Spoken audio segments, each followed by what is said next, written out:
শেষ হলো বাংলাদেশ প্রিমিয়ার লিগের এবারের আসরে ব্যাট হাতে দাপট দেখিয়েছে দেশি ক্রিকেটাররা। টুর্নামেন্ট শেষে কার সংগ্রহ কত রান, জানুন সেরা 5 ব্যাটারের পরিসংখ্যান। নাম্বার 1, সিলেট টাইটান্সের পারভেজ হোসেন ইমন। এবারের বিপিএলে রানের পাহাড় গড়ে সবার ওপরে নাম লিখিয়েছেন পারভেজ হোসেন ইমন। সিলেট টাইটান্সের এই ওপেনার 12 ম্যাচে সংগ্রহ করেছেন 395 রান। টুর্নামেন্টে তার কোনো সেঞ্চুরি না থাকলেও 3টি কার্যকরী অর্ধশতক তাকে শীর্ষস্থানে নিয়ে গেছে।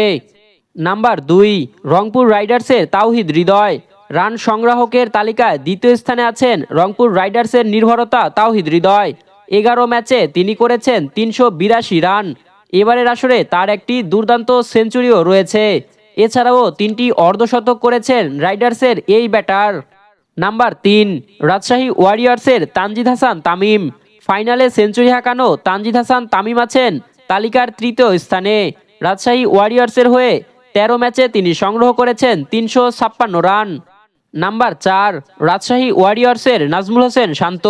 রাজশাহীর অধিনায়ক নাজমুল হোসেন শান্ত রান সংগ্রাহকের তালিকায় চতুর্থ স্থানে রয়েছেন। 13 ম্যাচে শান্তর সংগ্রহ 355 রান। টুর্নামেন্টে তিনি একটি সেঞ্চুরিও করেছেন। নাম্বার 5, রংপুর রাইডার্সের ডেভিড মালান। সেরা 5-এর একমাত্র বিদেশি ক্রিকেটার হিসেবে জায়গা করে নিয়েছেন রংপুরের ডেভিড মালান। মাত্র 9 ম্যাচে তিনি সংগ্রহ করেছেন 300 রান। 3টি হাফ সেঞ্চুরি রয়েছে এই ইংলিশ ব্যাটারের। আপনার মতে এবারের আসরের সেরা ব্যাটারকে জানাবেন কমেন্টে। রাহুল আলামিন, বিডিআই স্পোর্টস।